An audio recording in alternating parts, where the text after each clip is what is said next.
अस्सलाम वालेकुम जी। आज हमारे पास जो है इनकम टैक्स के जो है सैलरी के रूल्स की जो है हम प्रैक्टिस करने लगे हैं। ठीक है, आप लोगों को पता है कि इनकम टैक्स का जो न्यूमेरिकल है वो बेसिकली पेपर में कंपलसरी क्वेश्चन होता है और जब तक आपको इनकम टैक्स के न्यूमेरिकल के रूल्स नहीं आते आप लोग न्यूमेरिकल टाइप नहीं कर सकते। तो इसलिए जो है हमारा एज यूजुअल रूटीन के मुताबिक हम पहले रूल्स पढ़ते हैं फिर अपने न्यूमेरिकल की तरफ जाते हैं। तो इसलिए बड़ा फोकस्ड होके अच्छे तरीके से सैलरी के रूल्स को समझिएगा, याद कीजिएगा। मैंने बारहा पहले भी आप लोगों को बताया, मैंने जो आपको स्केच आउट करके दिया था पेपर का पैटर्न जो है उसमें मैंने बताया था कि सैलरी के रूल्स जो है वो आते हैं, हर साल आते हैं। तो आपका न्यूमेरिकल जो है इन बिल्ड 40 नंबर का बन जाता है। ठीक है, तो इसलिए इसको अच्छे तरीके से समझिएगा कि सैलरी के रूल्स किस तरह से एड्रेस करने हैं। तो सबसे पहले हमें ये अंडरस्टैंडिंग लेना बहुत जरूरी है कि सैलरी क्या चीज है। देखिए, सैलरी आप यूं समझ लीजिए कि एक ऐसा सिस्टम है, जब भी सैलरी का कॉन्सेप्ट माइंड में आता है ना तो दो चीजें फौरन से पहले माइंड में आती हैं कि यार एक एम्प्लॉयर होगा, एक एम्प्लॉई होगा। सही है, एक एम्प्लॉयर है, एक एम्प्लॉई है। एम्प्लॉयर रिम्यूनरेट करता है, मुआवजा देता है, रिम्यूनरेशन देता है किसको? एम्प्लॉय को। तो वो इसका मतलब ये हो गया कि एम्प्लॉय को एम्प्लॉयर से मिलने वाली रिम्यूनरेशन जो है वो उसकी सैलरी होती है। ठीक है जी, चाहे वो किसी भी सूरत में हो, चाहे वो इन काइंड हो, चाहे वो कैश में हो, चाहे वो फैसिलिटी हो, किसी भी सूरत में मिलने वाली चीज है। हमारा जो टैक्स का लॉ है, income tax ordinance, Pakistan tax law, उसके मुताबिक एम्प्लॉयमेंट रिलेशनशिप में मिलने वाली आपको कोई बेनिफिट है वो आपकी सैलरी। हाँ, कुछ के स्पेशल ट्रीटमेंट्स हैं, कुछ के नॉर्मल ट्रीटमेंट्स हैं, लेकिन होंगे वो टैक्सेबल।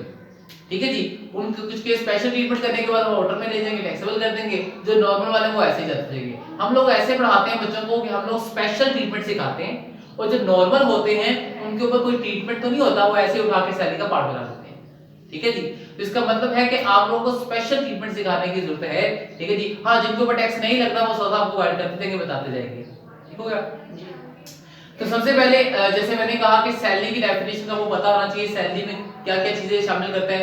एफबीआर कहते हैं जी, पाकिस्तान टैक्स लॉ के मुताबिक आपकी सैलरी में आपकी जितनी भी पे है, आपका बोनस है, कमीशन मिल रहा है, आपको परसेंटेज मिल रहे हैं सैलरी के। परसेंटेज क्या चीज होती है? आपको कंसिडरेशन मिल रही है सैलरी के, rest of them in kind में चीज मिल रही है। ठीक है जी, वो जो भी आपको अदर बेनिफिट मिल रहे हैं सैलरी के अलावा वो आपके परसेंटेज पे चले जाते हैं। ठीक है, जैसे कि आपको उनको मिल रहा है जी मोटर व्हीकल मिल गई, घर मिल गया, लोन फ्री मिल गया इंटरेस्ट वाला।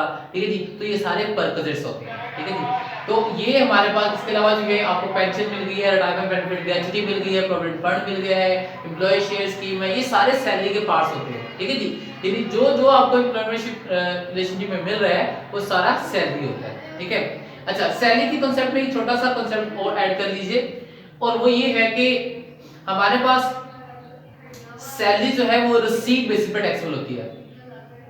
सैलरी किस पे टैक्सेबल होती है? रिसीट बेसिस पे। अब ये रिसीट बेसिस कांसेप्ट क्या है, इसको समझ लीजिए। देखिए, रिसीट बेसिस कांसेप्ट जो होता है उस कांसेप्ट के मुताबिक जब आपको सैलरी मिलेगी तभी टैक्सेबल होगी। ये नहीं होगा कि अगर आपको सैलरी नहीं मिली तब भी टैक्सेबल हो जाएगी। यानी कि फॉर एग्जांपल मैंने इस साल 12 महीने काम किया लेकिन मुझे सैलरी सिर्फ 11 मंथ की मिली है, तो लॉ के मुताबिक आपको सिर्फ 11 माह का ही टैक्स लगेगा, 12 माह का नहीं लगेगा। जिस, हाँ, नेक्स्ट ईयर में जब जाएंगे तो अगर आपको पिछले माह की भी सैलरी मिलती है जो कि आपके पेंडिंग थी, तो फिर आपको ऑब्वियसली 13 मंथ का टैक्स लग जाएगा। सही है, तो इसीलिए salary on receipt basis taxable होती है। मिलेगी तब टैक्सेबल लगेगा, अगर नहीं मिली साल तो फिर टैक्स नहीं लगेगा। सही है जी, तो अब हम मूव करते हैं हमारे सबसे इंपॉर्टेंट एरिया की तरफ, दैट वन इज परक्विजिट्स।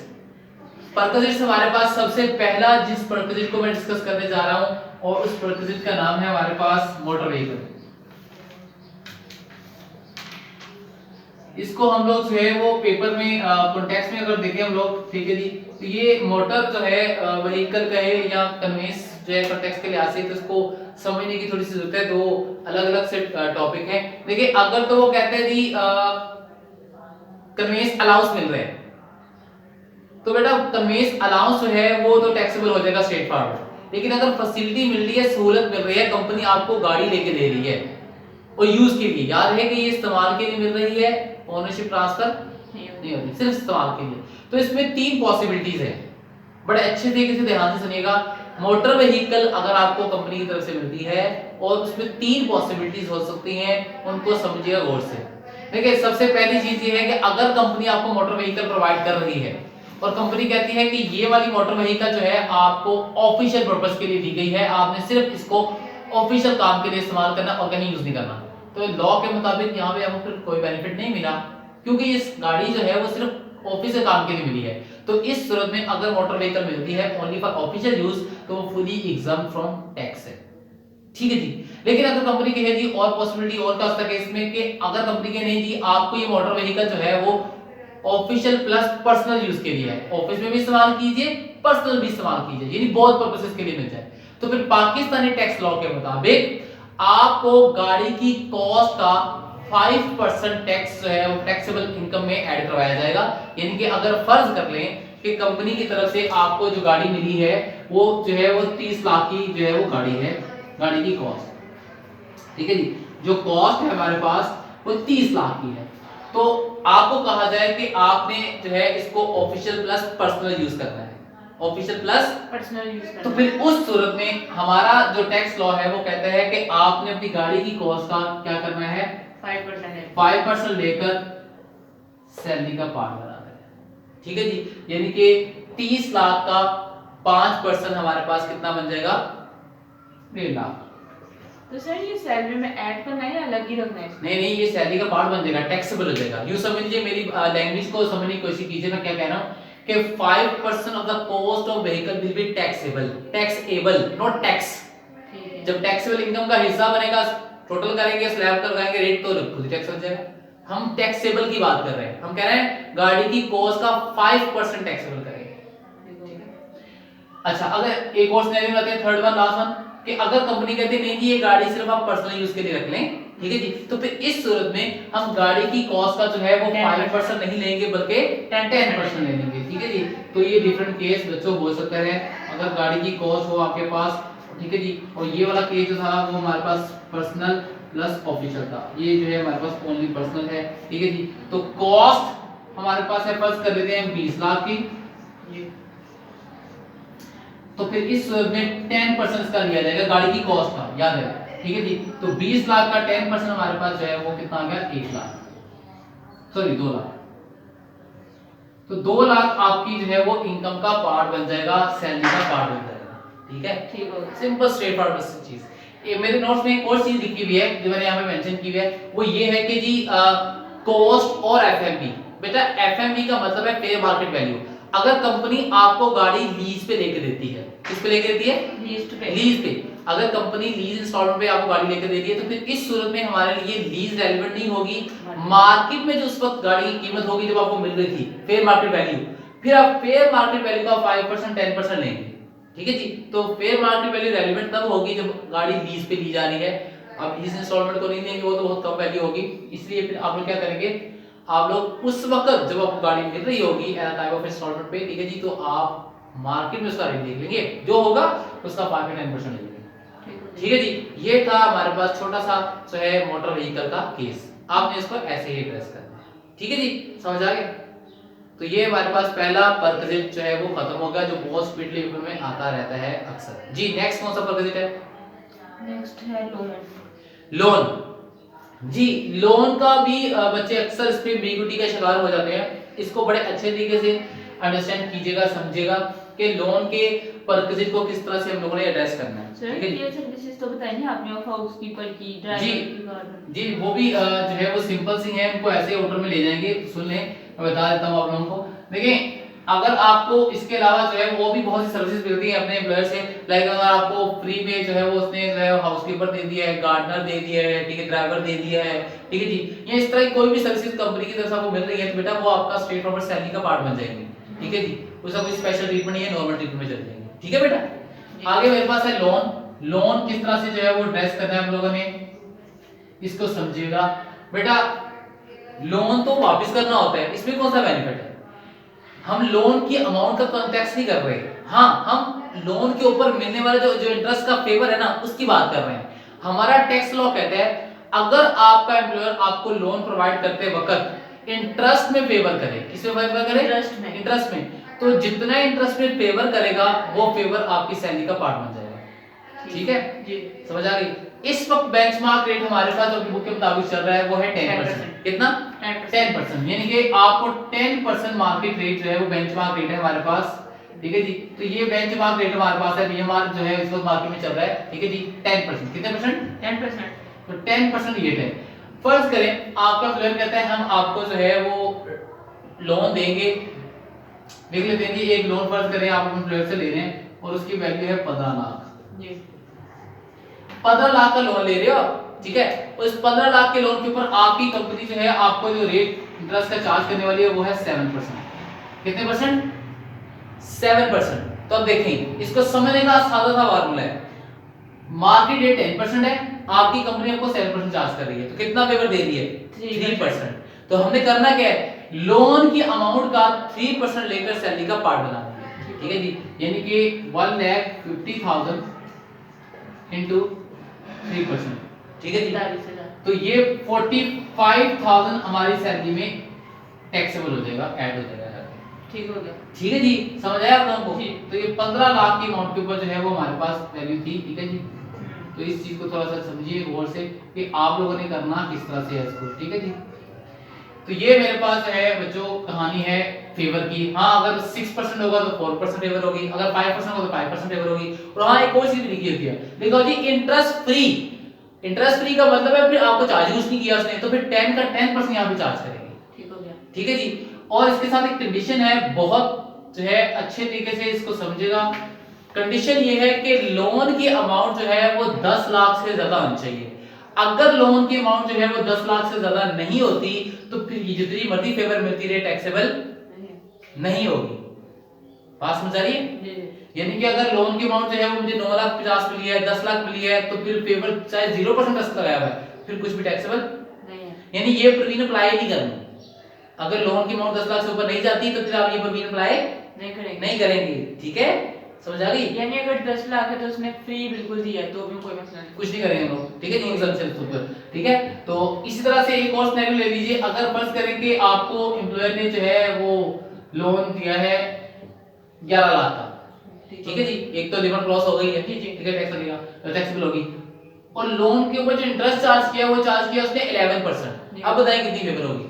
अब तो ज्यादा ले लिया जी। अब उसने जो है वो बेसिकली बेंचमार्क रेट से भी ऊपर चार्ज कर लिया, तो अब आपके ऊपर जो है फेवर नहीं मिली बल्कि आपको जो है वो जुल्म कर दिया उसने, ठीक है। इसलिए 11% में कोई फेवर नहीं है बल्कि आपको तो एक्स्ट्रा बढ़ गया, तो इसलिए हमने फेवर टैक्सेबल करनी होती है, ठीक है। सैलरी में फेवर टैक्स मिलता है। तो ये था हमारे तो पास। सर वो जो उसने 11% लिया है, वो जो परसेंट ज्यादा लिया उसका कोई ट्रीटमेंट नहीं, उसका हम कोई ट्रीटमेंट मुझसे रिफंड नहीं करने वाले। हाँ एक इसका ट्रीटमेंट हो सकता है, जब आप बिजनेस इनकम पढ़ते हैं ना, आपके लेवल पे बिजनेस इनकम इतनी टफ टैक्स नहीं होती, इतनी हाई लेवल पे टैक्स नहीं होती, ठीक है जी। आप जो है सीए या फिर एसीसी बड़े एग्जामिनेशन में देखते हैं ना, ठीक है जी, तो उनमें जाके वो किस तरह की चीजें जो है वो ज्यादा कॉम्प्लिकेट पूछता है कि अगर आपने 11% टैक्स पे किया हुआ ना तो वो 11% आप क्लेम करते हैं बिजनेस इनकम में जाके कि मैंने इंटरेस्ट पे किया है। जैसे आप लोग अपने फाइनल अकाउंट बनाते हो तो वहां पे लिखते हैं इंटरेस्ट पेड, जी जी डेबिट साइड पे, ठीक है जी। तो वो ऐसा प्रॉफिट एंड लॉस में डेबिट से ज्यादा एक्सपेंस क्लेम करते हो आप, ठीक है। तो अभी यहाँ पे ऐसा कुछ सीन नहीं आने वाला, इसलिए आप लोगों को बस स्ट्रेट फॉरवर्ड सीन, ठीक है जी। तो ये हमारे पास था कौन सा केस, लोन का, ठीक है जी। तो हमारे पास जो है वो अभी तक जो है सिंपल से परचेज हमने पढ़े हैं, ठीक है जी। एक मोटर व्हीकल पढ़ा है, एक हम लोन का पढ़ा है, ठीक है जी। नोट्स के ऊपर इसका जो है वो एक न्यूमेरिकल भी ड्रॉ किया हुआ है, वो अच्छे तरीके से आप इसको याद करना है, पढ़ना है, ठीक है जी। समझ आ गया, ठीक है जी। और आज का आखिरी और लास्ट परक्विजिट अकोमोडेशन, ठीक है जी। ये बहुत ज्यादा इंपॉर्टेंट है हमारे पास है और ये पेपर बहुत रिपीटेडली आ रहा है आजकल, ठीक है जी। तो इसको हम जो है वो अब समझ लेते हैं, ठीक है जी। अकोमोडेशन हमारे पास जो है वो किस तरह से डील करते हैं, पहले तो ये समझ लीजिए। अकोमोडेशन को पहले जो है वो बताने से पहले मैं आप लोगों को बार पहले ही बता चुका हूँ कि आप लोगों को एक चीज का ख्याल रखना है कि जो परचेज करवा रहा हूँ इनको आप लोगों ने डेली बेस पे याद करते रहना है जी, ठीक है। अगर आप इनको डेली बेस पे याद नहीं करेंगे तो ये क्यूमुलेट हो जाएगा और फिर आपको फिर तंग करेगा आगे जाके। तो टैक्स के अंदर जो है परसेंटेज रेट्स वगैरह बहुत होता है, तो बच्चे टाइम पे याद नहीं करते, फिर उनको न्यूमेरिकल्स की समझ नहीं आती, ठीक है। तो ठीक है जी, अब हम चलते हैं अपने तीसरे परसेंटेज की तरफ।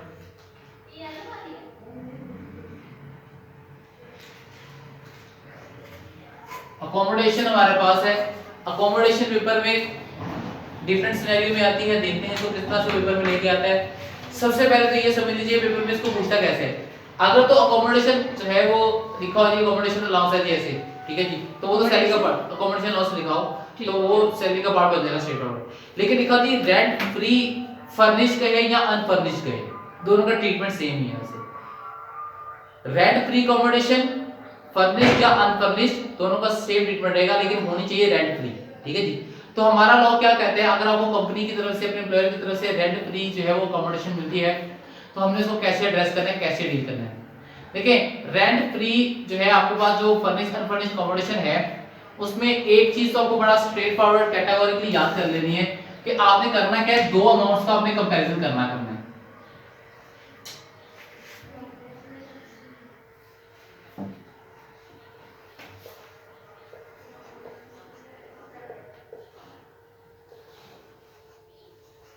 Whichever is higher, ठीक है जी।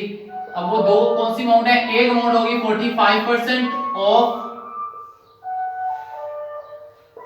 MTS, 45% ऑफ MTS, ठीक है जी। अगर 45% ऑफ MTS हमने लेना है, हाँ अगर पेपर में MTS नहीं गिवन,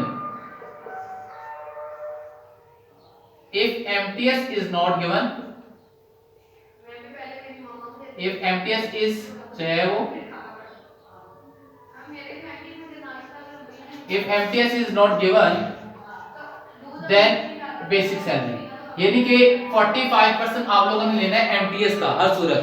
अगर पेपर में MTS नहीं गिवन तो फिर आप लोगों ने जो है बेसिक सैलरी का 45% लेना है, ठीक है जी। और उसको कंपेयर किससे करना है बच्चों, आप लोगों ने आपने कंपेयर करना है इसको आपके अलाउंस के साथ, ठीक है जी। जो आपको पेपर में अलाउंस देगा अकोमोडेशन के नाम पर उस अलाउंस के साथ आपने कंपेयर करना है। और यूजुअली ये वाला अलाउंस जो है मंथली होता है, आपने इसको एनुअल बना लेना है, ठीक है। बार बार बता दूं अकाउंट जो है टैक्स जो आप पढ़ रहे हैं वो एनुअल बेसिस पे पढ़ रहे हैं, ठीक है जी। और अगर किसी अमाउंट के साथ पर मंथ लिखा हुआ है तो आप उसे एनुअल बनाएंगे। तो अलाउंस अगर पर मंथ है तो आप पहले से मल्टीप्लाई कर लेंगे, एनुअल से बना लेंगे, तो फिर करेंगे दोनों का कंपैरिजन। इन दोनों में से जो हायर ऑफ होगी बच्चों वो आपकी सैलरी का बन जाएगी पार्ट बन जाएंगे, ठीक है जी। यानी कि मैं समझ लो कि जो भी वैल्यू है वो आपके आउटर में चली जाएगी, ठीक हो गया, बात समझ आइए। यानी कि 45% ऑफ MTS। अच्छा बच्चे अक्सर कंफ्यूज हो जाते हैं कि MTS क्या चीज है। मैं आपको दोबारा से इसको हाईलाइट करवाता हूं कि MTS क्या चीज है बच्चों।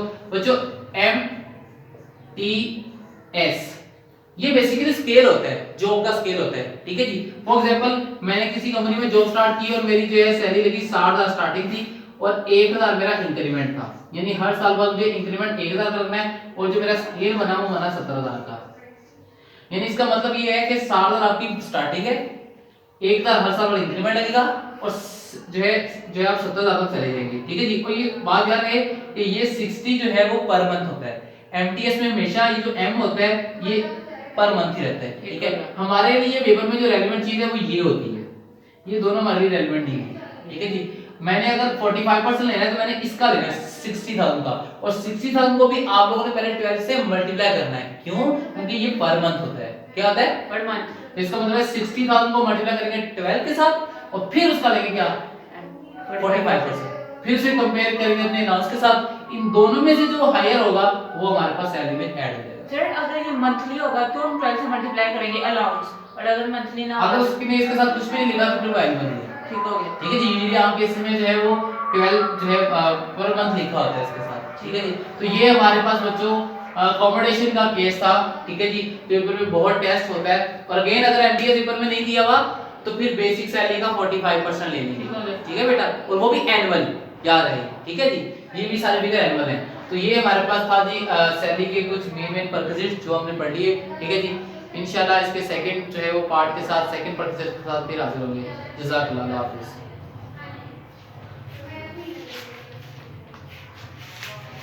ये